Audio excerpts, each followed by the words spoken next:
Assalamu alaikum. 6 p.m. This is Radio Pakistan.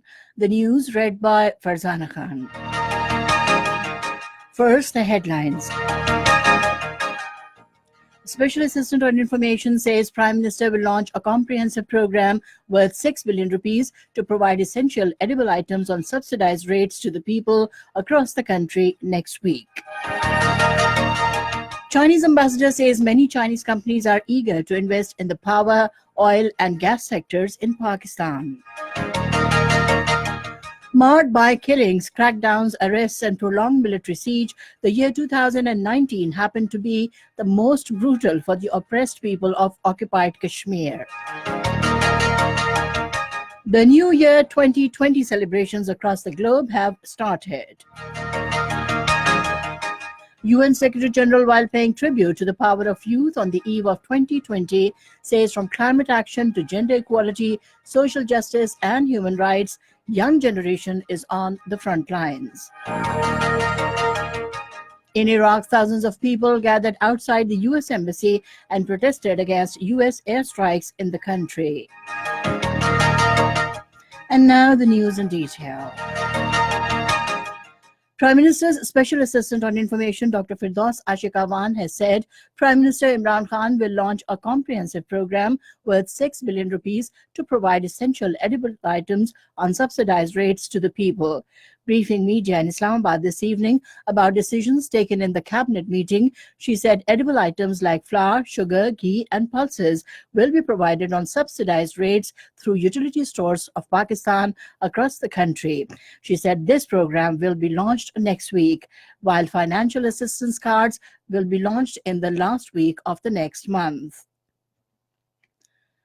As part of austerity measures, Prime Minister Imran Khan's upcoming 3-day visit to Davos next month to attend the World Economic Forum will cost only $68,000 as compared to millions of dollars spent by former rulers.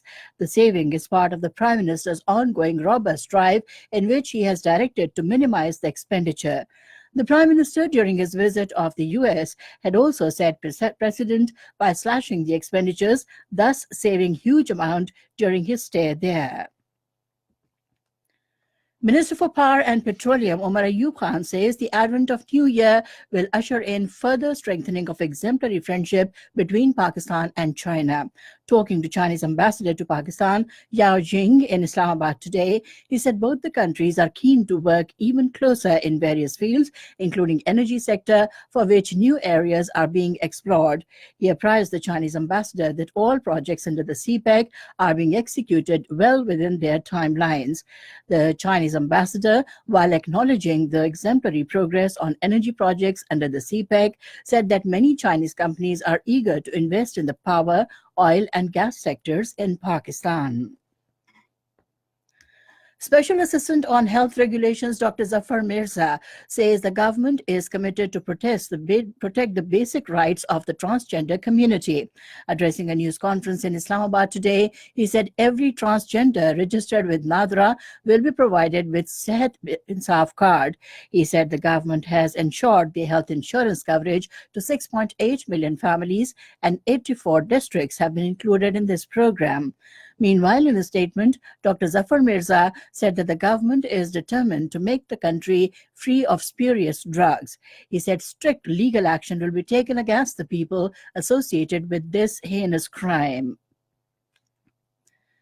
The top brass of Pakistan Navy have reiterated that Pakistan Navy is all the time ready and prepared to deal with any sort of situation. The resolve was expressed during Pakistan Navy's Command and Staff Conference, which was held in Islamabad today, with Naval Chief Admiral Zafar Mahmood Abbasi in the chair.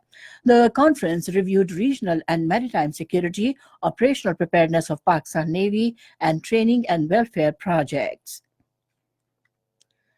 113 Pakistani nationals languishing in different jails of Malaysia are being brought back to Pakistan as part of an initiative undertaken by the Ministry of Overseas Pakistanis. A special plane of Pakistan International Airlines will reach Islamabad today. In a statement, Special Assistant on Overseas Pakistanis, Zulfikar Bukhari, and welfare of overseas Pakistanis is first most priority of the incumbent government. This is Radio Pakistan giving you the news. President Dr. Arif Alvi has emphasized the need for creating proper awareness with regard to the various societal issues, including prevention of drugs. Addressing a drug burning ceremony in Karachi today, he said, "We will have to discourage and stop the supply of drugs in order to overcome this menace." The president said, "Our young generation must be guided to the opportunities of progress and prosperity." He said, "We are on the threshold of becoming a great nation, and our country will be an important and respectable country in the Committee of Nations very soon."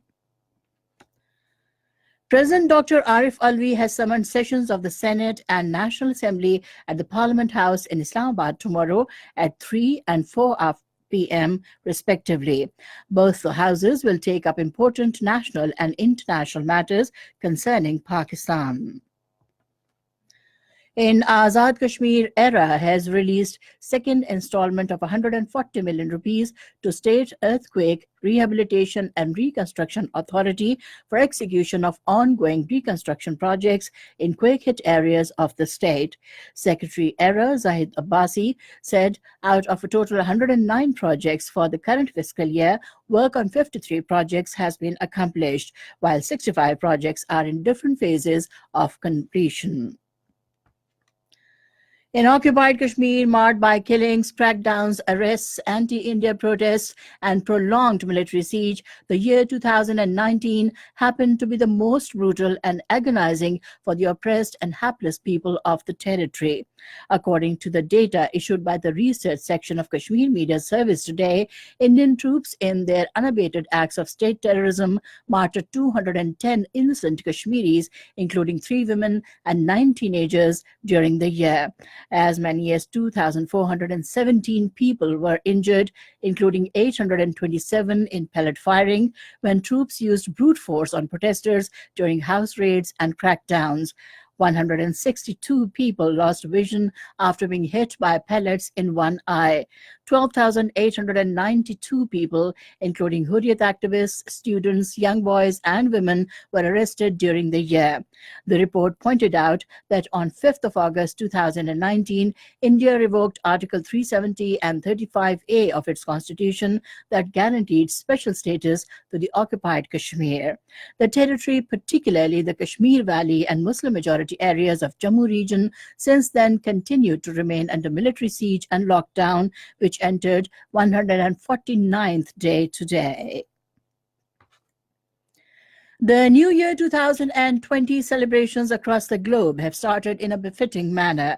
The small Pacific island nations of Tonga, Samoa, and Kiribati rang in New Year first, making it the first nation to head into a fresh year.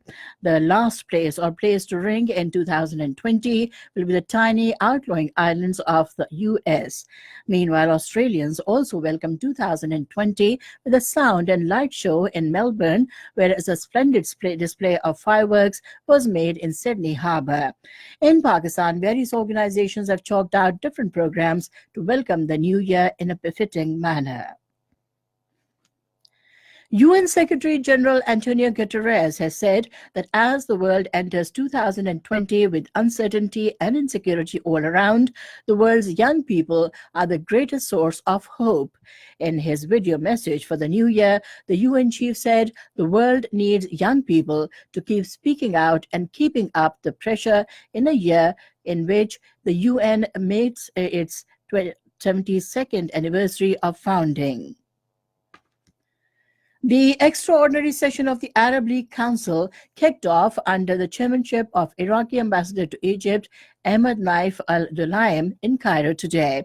Ambassador of the Kingdom of Saudi Arabia to Egypt and the Kingdom's permanent representative to the Arab League, Osama bin Ahmed Naqali, participated in the meeting. The meetings aimed to restore stability in Libya through political solutions. In Iraq, thousands of people and militia fighters gathered outside U.S. Embassy and protested against the U.S. airstrikes in the country. The protesters threw stones at the gate, while others chanted, "No, no, America, no, no, Trump." And finally, the weather report. Mainly dry weather is expected in most parts of the country during the next 24 hours. However, rain with thunderstorms is expected at a few places in Gilgit-Baltistan and Kashmir. And that is the end of the news. For more news and analyses, log on to our website radio.gov.pk and also watch live video streaming of our bulletins on YouTube Radio Pakistan Official.